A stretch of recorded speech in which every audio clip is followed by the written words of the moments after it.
Mengapa Superman DCU terlihat sangat lemah di trailer resmi DC Studio?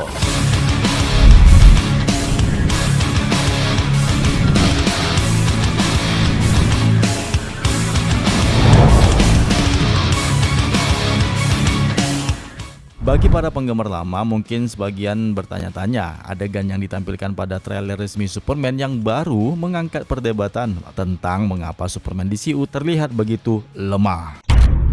Ya, lihat saja nih, masa seorang manusia super bisa terlihat lemah di saat dia terjatuh di daratan salju, seperti adegan teaser trailer ataupun di sneak peek adegan singkat film Superman dengan keadaan yang menderita, kritis, luka lebam, darah pun bercucuran. Setelah James Gunn memberikan bocoran bahwa trailer film Superman yang baru akan segera hadir selama beberapa minggu terakhir, akhirnya kita bisa melihat tampilan baru dari film yang sangat dinanti-nantikan itu. Dan jujur saja, aku harus mengatakan secara keseluruhan, Superman terlihat persis seperti yang aku bayangkan berdasarkan komentar James Gunn tentang bagaimana film itu akan mengusung nada klasik. Superman adalah pahlawan super paling terkenal di seluruh dunia, jadi masuk akal jika Chapter 1 dari DCU menggunakannya untuk film pertama pada franchise tersebut. Man of Steel yang diperankan oleh David Corenswet sepertinya sangat fantastis karena trailer Superman yang baru memperlihatkan betapa hebat dan kerennya sang aktor ini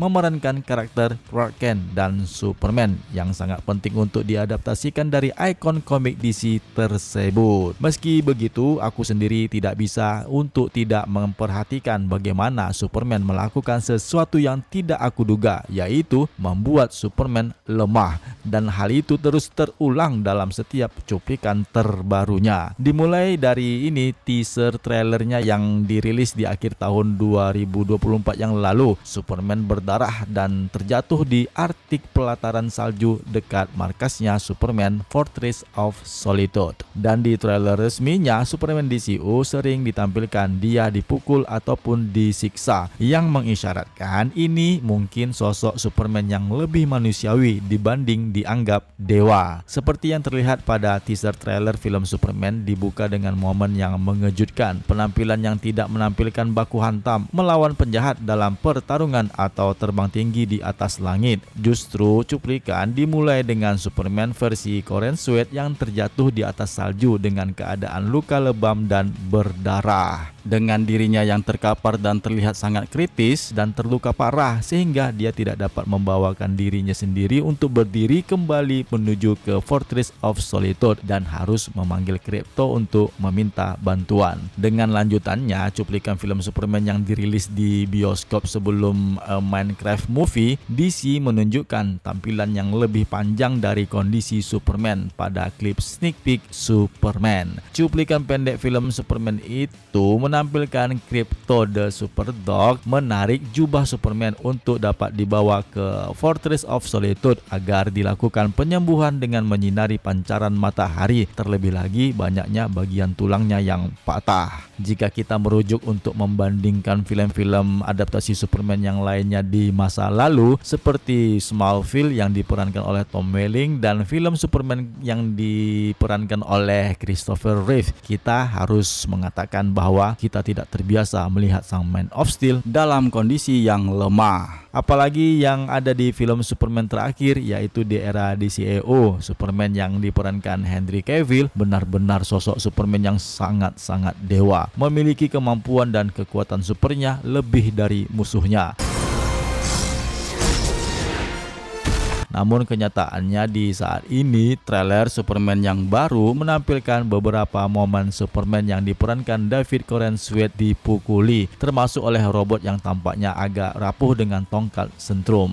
Mungkin aku tidak terbiasa melihat Superman selemah yang digambarkan dalam trailer film DCU ini. Namun aku dapat memahami dengan jelas mengapa James Gunn memutuskan untuk memasukkan momen seperti Superman versi David Corenswet yang jatuh ke tengah jalanan kota dan ditolong oleh seorang warga kota Metropolis. Bagi aku sendiri nih ya, Superman adalah definisi komik tentang seperti apa seharusnya seorang pahlawan super. Dia bukan hanya seorang yang moral dan kasih sayangnya mengalahkan yang lainnya, tetapi dia juga sangat kuat dengan sedikit makhluk yang mampu melukai sang Man of Steel. Selama bertahun-tahun, hal itu telah menyebabkan banyak perdebatan tentang bagaimana Superman begitu kuat sehingga sulit baginya untuk muncul dalam cerita karakter lain tanpa mengalahkan penjahat dengan mudah, dan dengan keluhan bahwa dia begitu kuat sehingga Superman menjadi membosankan karena hanya sedikit selain Kryptonit yang dapat menyakitinya. Seperti ini di film Justice League yang ada di tahun 2017 yang lalu sebagai contohnya, dengan para pahlawan berjuang susah payah melawan Steppenwolf tetapi akhirnya dapat dikalahkan dengan sangat mudah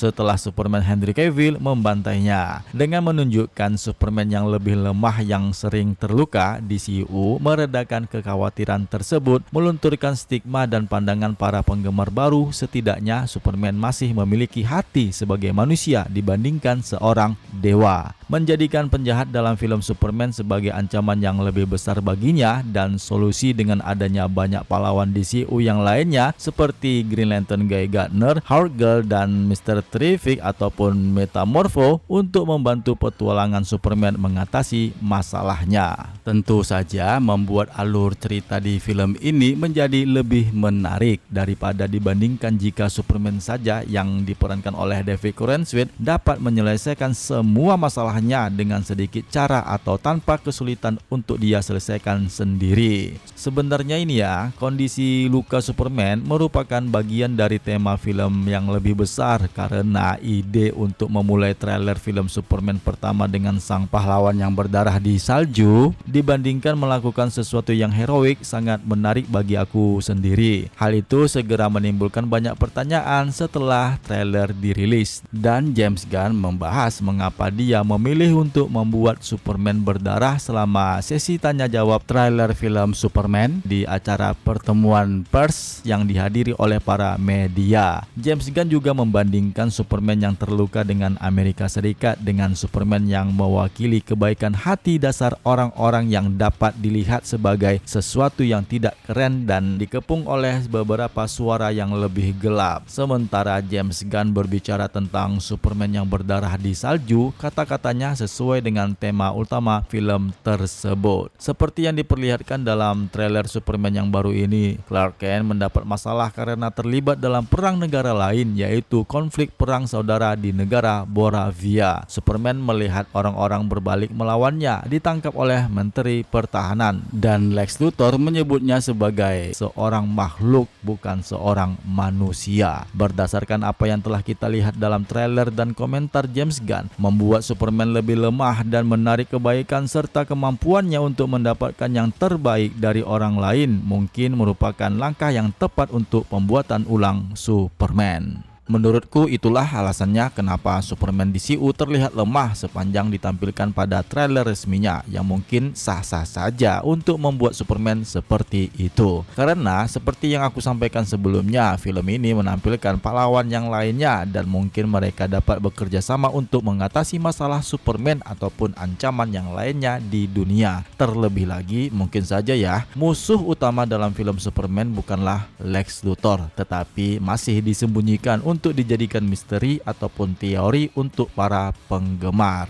Tulis komentar kalian mengenai video ini, subscribe bagi yang belum, dan terima kasih bagi yang sudah. Sampai jumpa pada video yang lainnya. Yeah.